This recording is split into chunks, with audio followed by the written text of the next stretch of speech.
नमस्कार, city post live के इस खास पेशकश में आपका स्वागत है। मैं हूं श्रीकांत प्रत्युष, मेरे साथ है महाचंद्र सिंह जी। आइए बात करते हैं कि क्या इनकी योजना है, क्योंकि हम पार्टी के बड़े नेता हैं। जीतन राम मांझी के पार्टी को स्थापित करने वाले नेता हैं, लेकिन इनको ही टिकट नहीं मिला लोकसभा का।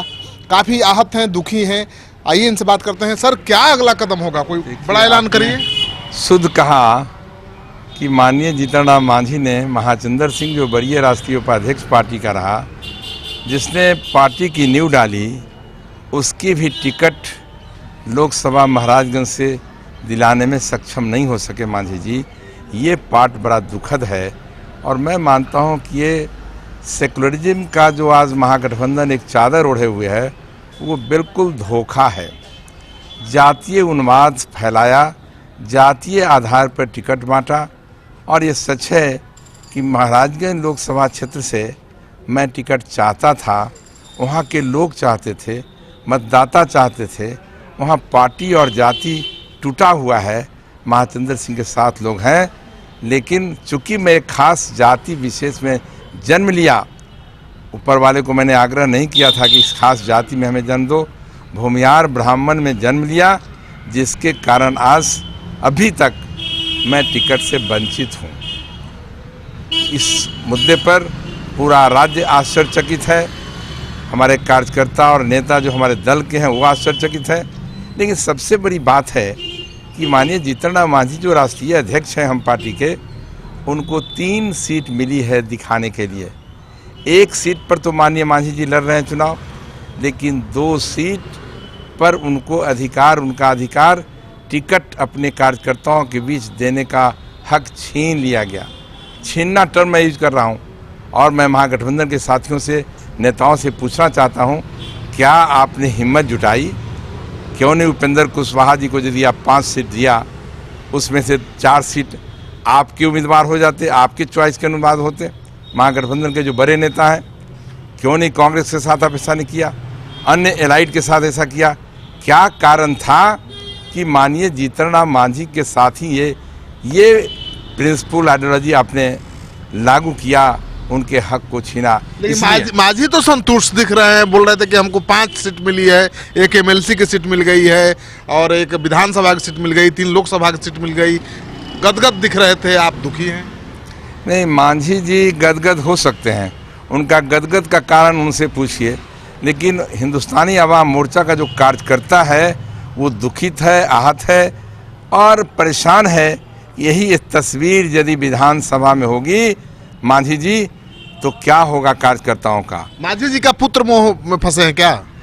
मैं ये नहीं चर्चा करता, चूँकि ये बात सही है कि 3 सीट टिकट में 2 बोरो प्लेयर हैं। हमारे पार्टी के कार्यकर्ता नहीं हैं। इस पॉइंट पर पूरा पार्टी, पूरा दल, तो पूरा हिंदुस्तानी आवाम मोर्चा का जो साथी हैं वो आहत हैं, दुखित हैं। मैं उनके साथ। अगला कदम क्या होगा सर? 2 अप्रैल को हम सब बैठेंगे अपने साथियों के साथ। आप देख ही रहे हैं, हमारे उपाध्यक्ष हैं महेंद्र मालाकार जी बैठे हैं, अजय जी वरीय साथी हैं, महेंद्र मालाकार ये हमारे बगल में बैठे हुए हैं, ये विपिन जी हैं। ये सभी के सभी साथी की राय है कि 2 तारीख को हम लोग बैठेंगे और अधिक से अधिक जो उसमें शिरकत करेंगे, पार्टी के हमारे नेता, कार्यकर्ता नहीं बल्कि पदाधिकारी, वो शिरकत करेंगे। उनकी राय के अनुसार हम अंतिम निर्णय लेंगे। नहीं सर, अंतिम निर्णय क्या होगा? इशारा तो करिए, बड़ा होगा। कितना बड़ा फैसला? नहीं, फैसला तो जब भी पॉलिटिकल फैसला होता है वो बड़ा होता है। इसलिए मैं इतना ही अभी कहूँगा कि साथियों के राय, हमारे जो हम सेकुलर पार्टी के जो साथी हैं, उनके राय के अनुसार महत्वपूर्ण निर्णय 2 अप्रैल को लेंगे। एनडीए से आपको कोई परहेज नहीं ना है?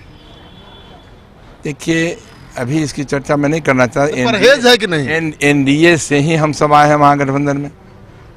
आज जो आए हैं हमारे माननीय मांझी जी, वो तो एनडीए के ही पार्टनर थे, वहाँ से हम लोग आए हैं।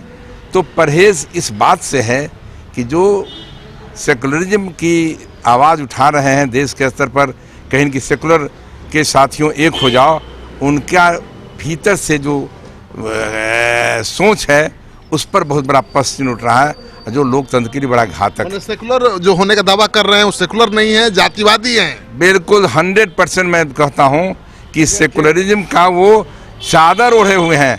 अंदर से जातीय उन्माद समाज में फैला रहे हैं। ये लोकतंत्र के लिए बड़ा बुरा है और इसका असर आने वाले चुनाव में महागठबंधन के साथियों को भोगना पड़ेगा। आपका आरोप तो तेजस्वी यादव पर, लालू यादव पर है, सीधा लग रहा है।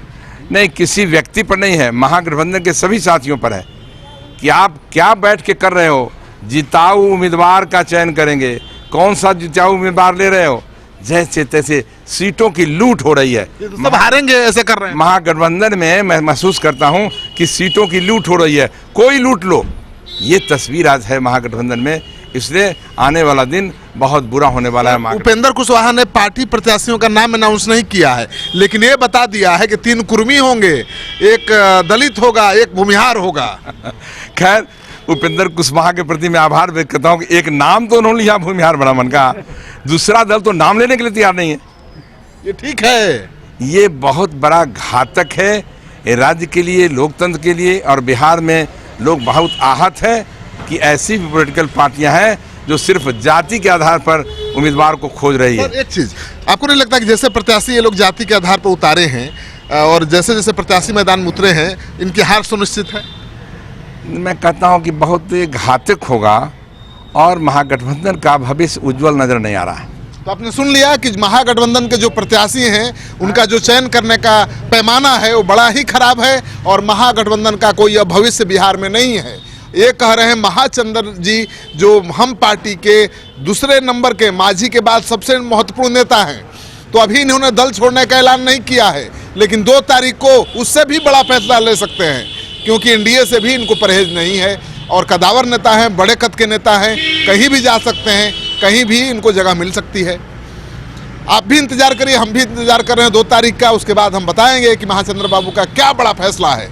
अगर इनका फैसला अच्छा लगे तो इस वीडियो को खूब शेयर करिए। अगर आपने अब तक हमारा चैनल सब्सक्राइब नहीं किया है तो जरूर कर लीजिए। आपका सहयोग समर्थन मिल रहा है और 3 लाख लोगों ने हमारे चैनल को पिछले 4 महीने में सब्सक्राइब किया है।